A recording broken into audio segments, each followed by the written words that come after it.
En lep pozdrav vsaki posebej, ki si bo danes ogledala pogovor, ki sledi. In naj najprej povem, da je od ideje pa do uresničitve minilo samo 2 dneva, kar je zame precej nova izkušnja, ker sem bila vedno vajena tuhtati in si kakšno stvar tudi zakomplicirati. Predvsem pa sem pogosto delovala iz nekega strahu, da nekaj ne bo popolno. In tokrat grem v to izkušnjo z zavedanjem, da najbrž res ne bo popolno, ampak sem s tem hkrati tudi pomirjena. Bolj pomembno se mi zdi, da do tebe pride sporočilo, ki ga prinaša moja sogovornica, in to je Kristina Ravnjak. Namreč odločitev za ta pogovor je nastala ravno na njeno pobudo.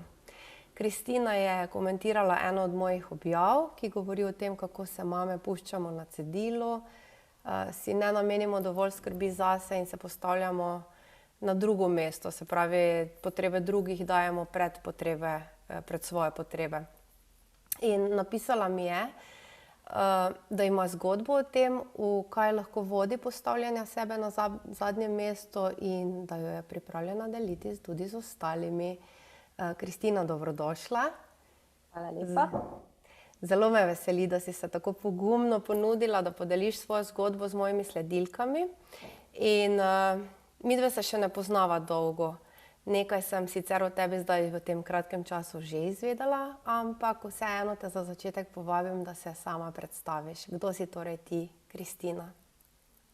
Ja. Sem 33 let stara mama, žena, po poklicu krajinska arhitektka, v srcu pevka, sem samostojna podjetnica, Ljubljančanka, poročena na Koroško. To bi bilo v glavnem to, no. Zelo se mi zdi, da predvsem si želim, no, da bi na druge ljudi širila to pozitivnost, no, v tem čudnem času, ki je. Zato sem se tudi nekako odzvala na, v bistvu, na tvoj dober namen, ki ga deliš s svetom. Super, hvala. Ja, in odzvala si se v bistvu s tistim komentarjem, v katerem si zapisala, da si pred 3 leti doživela nek zlom. In zdaj me zanima, o kakšnem zlomu to govoriš in kaj je po tvoje vodilo do tega, kaj se ti je zgodilo? Ja, v bistvu poanta vsega skupaj, bi jaz rekla danes po 3 letih, je v tem, da sem se kot mlada mamica zelo izgubila.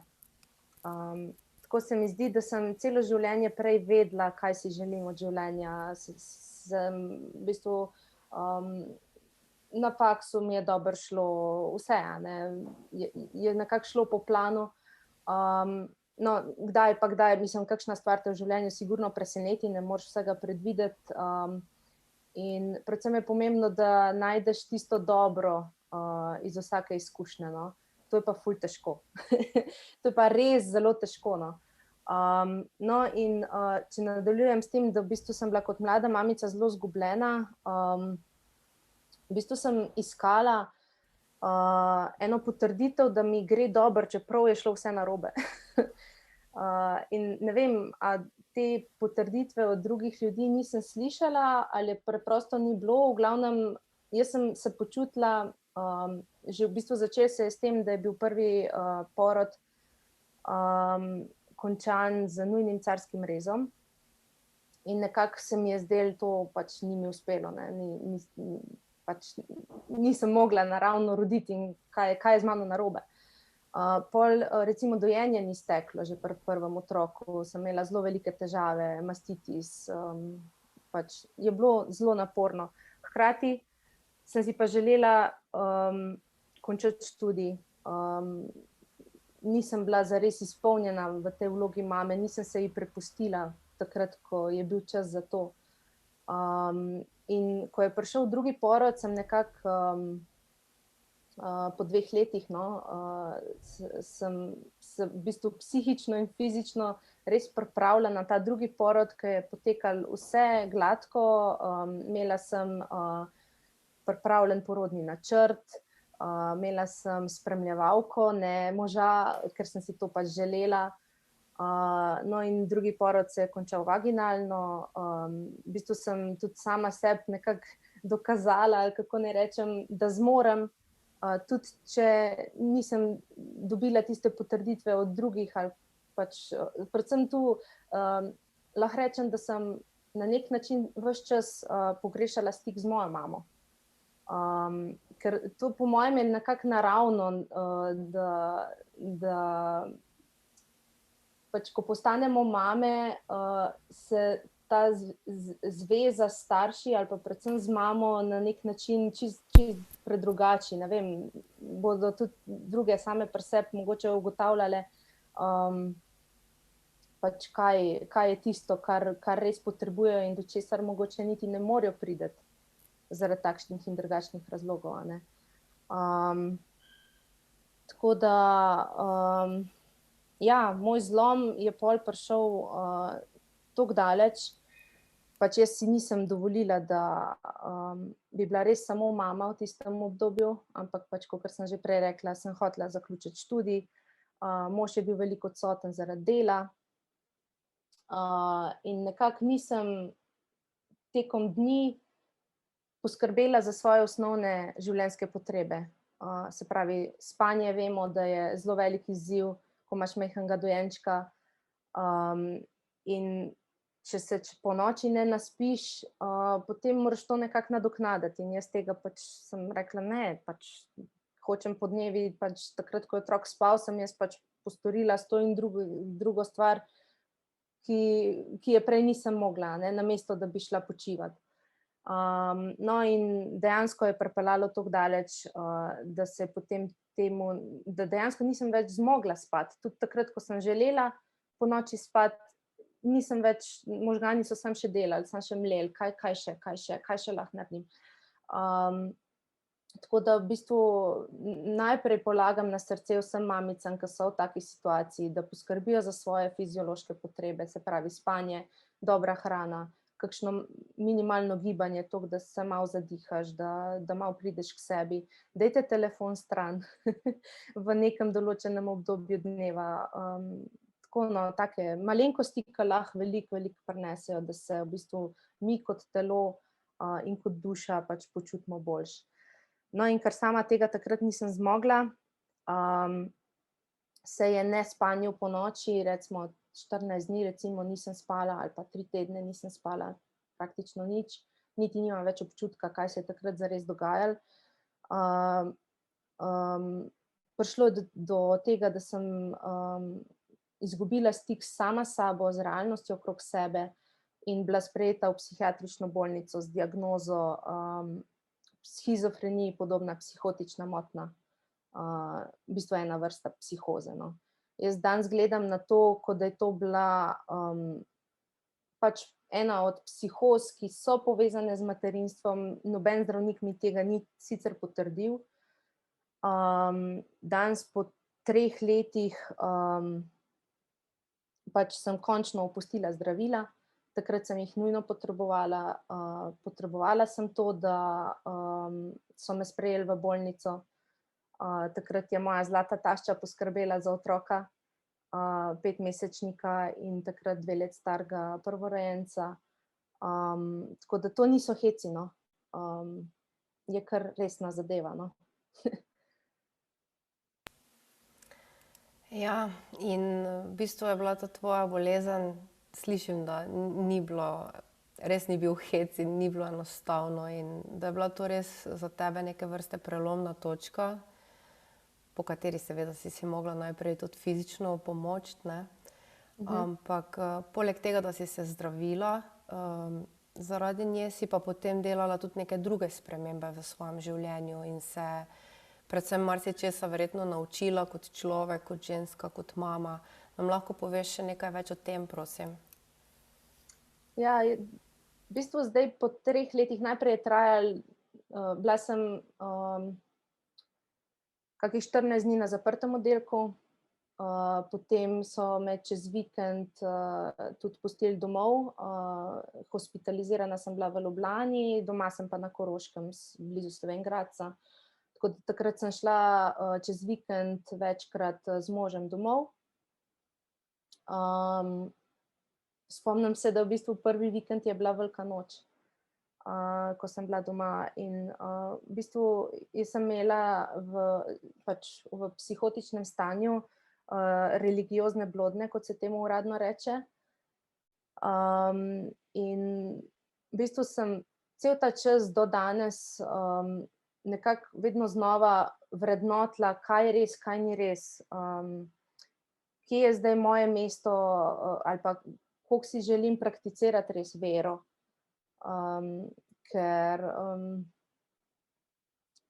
pač v bistvu, ko si ti psihotičen, tvoje miselni tok je tak, da ti verjameš svojim mislim. V bistvu je tako, kakor da bi v budnem stanju sanjal in dejansko verjameš samo, kar v bistvu ti pride na misel ali pa zavohaš nekaj, kar drugi ne. Mislim, to je res kar strašljivo, no. In v bistvu niti sam sebi ne moreš zares zaupati.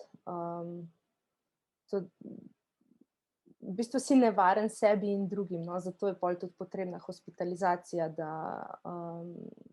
da poskrbijo za to, da ne narediš kakšne neumnosti pod vplivom te psihoze, a ne. Zdaj, kaj sem se naučila? Jaz mislim, da pač dolgo časa je trajalo, da smo našli eno tako dozo zdravil, da je meni ustrezala, da sem v bistvu začela normalno funkcionirati. To je bilo ful težko sprejeti.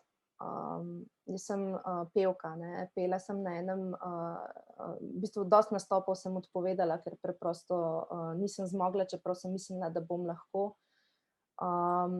Pol je pač neko določeno obdobje potekalo tako, da sem preizkušala, kaj zmorem, kaj ne zmorem. In si skušala prisluhniti, no. To je mogoče na nek način ena novost ali pa tudi ne. Spet nazaj v bistvu dobiti zaupanje v to, kaj jaz res občutam, kaj jaz res rabim.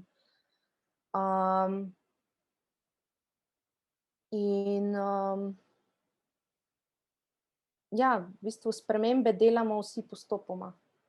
Tako da danes v bistvu lahko imaš ti ogromno enih ciljev, pa so tudi na nek način realni in to, ampak treba je biti potrpežljiv, pa si dati čas, da jih v nekem svojem tempu dosežeš. Tako da to zdaj nekako preizkušam, no. Danes, če pogledam samo danes, kaj sem naredila za sebe, zjutraj sem šla na sprehod. Se pravi, oddala sem oba otroka v vrtec pa šolo in šla na sprehod in razmišljala pač, kaj lahko mogoče tudi pomagam drugim, zato sem zdaj v tem pogovoru. Ampak predvsem, kaj jaz rabim, no.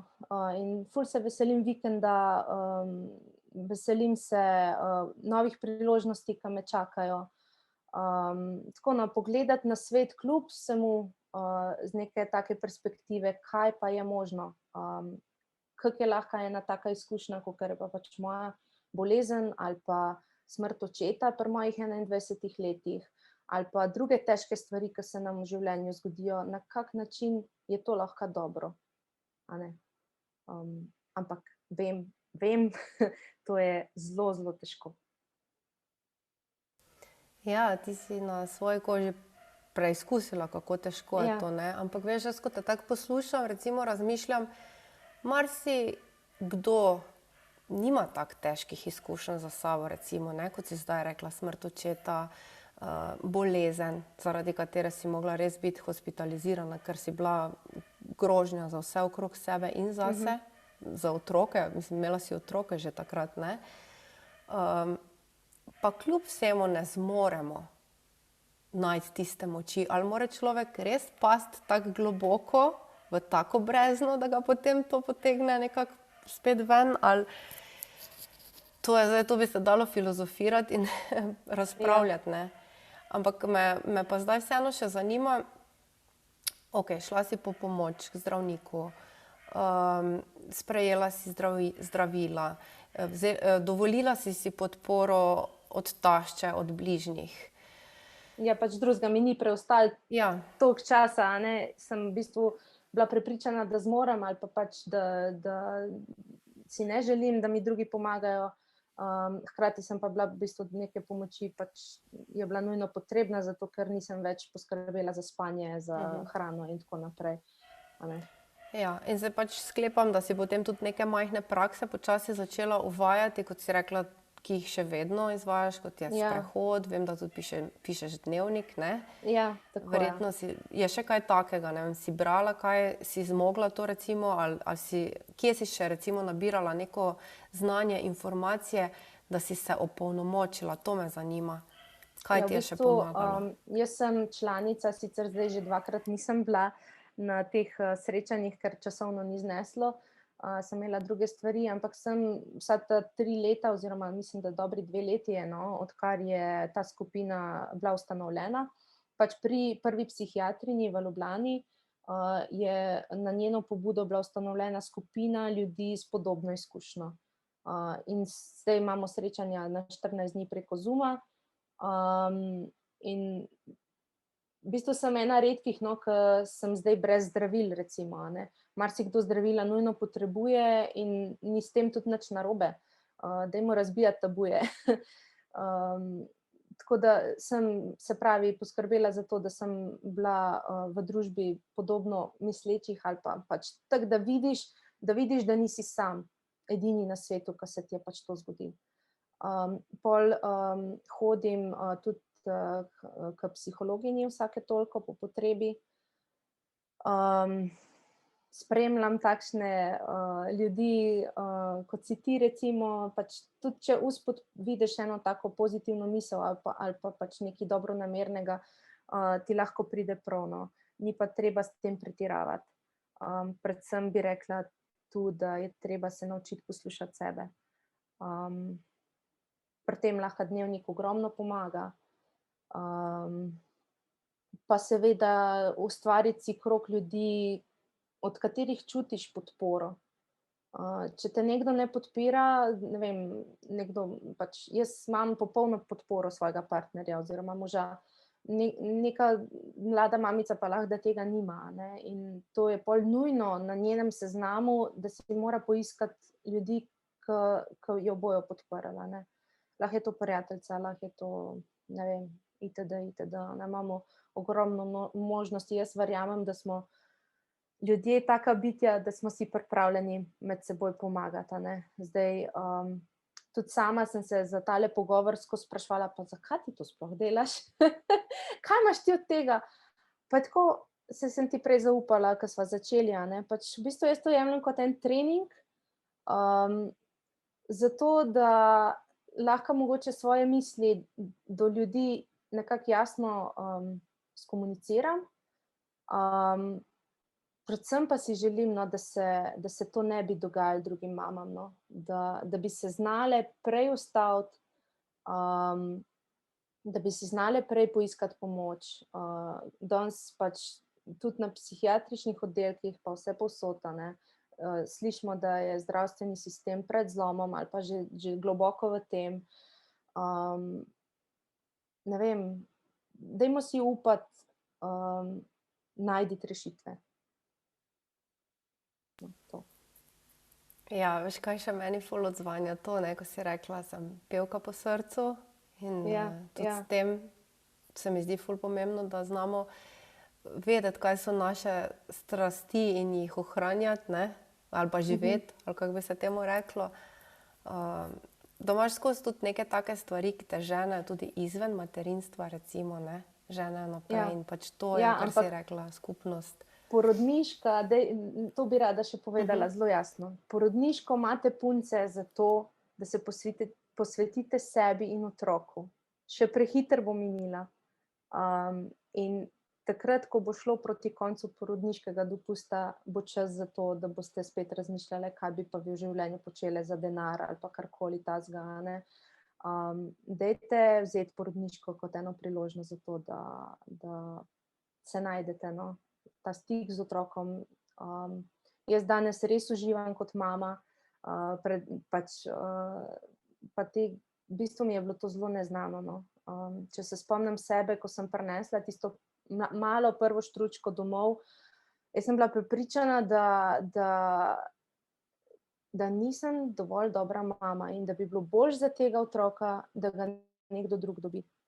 Ampak to ni res. V bistvu tamle na steni imam pred sabo nekaj, kar se je Primož, moj prvorojenec, podpisal spodaj, prinesel iz vrtca pred, ne vem, 1 letom, 2, pa bom zdaj prebrala. Včasih tudi mami ne gre, včasih tudi mama ne ve in prizna, da vsega ne zna. In se uči iz knjig, od ust do ust, od rok do rok, a največ stvari se vedno nauči od otrok.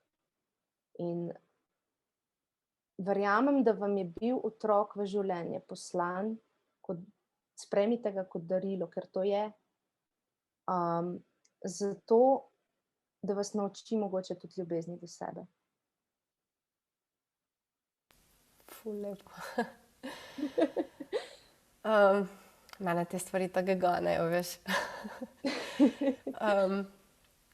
Ja, ogromno si zdaj že povedala, tudi sporočil mamicam, ki naj poslušajo. Ampak vseeno, dajva za zaključek še tako namensko, no. Kaj bi torej sporočila zdaj, ko imaš to možnost? Če še mogoče strneš ali pa še kaj novega dodaš. Ko sem ravno pri besedi, že kar nekaj časa, pa me še snemajo pa vse. Bi se najprej zahvalila rada vsem, ki so poskrbeli, da sem danes to, kar sem. Mojemu možu, mojim staršem, pokojnemu očetu in moji mami, ki se trenutno bori s covidom v bolnici Sežana. Mojim bratom in sestram. Sem najstarejša od 5 otrok namreč. Zahvala gre moji tašči, mojemu tastu. Sigurno sem še koga pozabila, zdravnikom, v glavnem vsem, ki so poskrbeli za to, da sem danes tu. Da imam kaj dati tudi drugim. Probleme in izzive imamo vsi. In pač ne gre drugače, kakor da v tem življenju pač brcamo naprej, da dihamo, da poskrbimo za sebe in če se da, pol tudi za druge. Tako da zaključila bi pa s tem, da če te, draga mamica, program Petre Kolarič kliče, da bi to bilo nekaj za tebe, da boš počasi začela verjeti, da si dovolj dobra mama, da lahko presežeš to prepričanje ali pa željo, da bi bila popolna mama. Privošči si, naredi nekaj zase in pa posledično za svojega otroka. Jaz verjamem, da ni na svetu staršev, ki ne bi imeli svojih otrok radi in če jih imamo radi, dajmo jim to na tak način pokazati, da najprej poskrbimo za sebe. Upam, da je to to, no.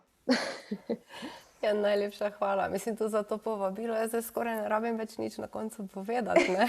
Ja, pa moraš. Se bom. Kristina, jaz se ti res iz vsega srca zahvaljujem za tvojo odkritost, za ranljivost in ti želim vse najboljše v prihodnosti. Ne dvomim, ker čutim tvojo moč, čutim tvoj pogum in sem prepričana, ja, da prinašaš marsikaj dobrega tudi za ostale. Predvsem pa pač ti želim, da boš znala še naprej za sebe dovolj dobro poskrbeti. Lahko te tudi nekje najdejo, imaš svoje socialno omrežje oziroma YouTube kanal tudi. To bova dali vse v opis tega posnetka, ki bo objavljen oziroma ko je objavljen. Imamo pa za konec še eno presenečenje. In sicer je Kristina v bistvu predlagala, izrazila željo, da eni od mamic, ki bodo prisluhnile najinemu pogovoru, podarim dostop do svojega programa Ne bodi popolna mama. Meni se je zdela ta ideja super in zdaj v bistvu vabiva vse, ki ste si ta posnetek ogledale, da v komentarju spodaj delite, kaj se vas je najbolj dotaknilo oziroma kaj odnašate zase iz te zgodbe, ki jo je Kristina danes delila z nami. Žrebanje bom opravila v sredo, 10. novembra ob 20. uri. Verjetno mi bo moj sin pri tem pomagal. Nagrajenko bom potem objavila na svoji Facebook strani in na Instagram profilu in jo seveda tudi zasebno kontaktirala. In čeprav vas je že Kristina tako lepo povabila, vas še enkrat jaz povabim, če vas zanima moj program, mi pišite zasebno sporočilo in z veseljem vam potem podelim še več informacij o njem. Začne se v četrtek 11. novembra, ampak bo še nekaj dni časa, da se priključite, zato ker s prvim predavanjem potem začnemo 15. novembra. Jaz se vam v svojem imenu zahvaljujem za ogled in kot rada rečem, bodite dobro. Kristina, dam še tudi tebi priložnost za slovo. Ja, bodimo dobro vsi skupaj, a ne? Super. Predvsem to. Hvala. Najlepša hvala. Hvala ti.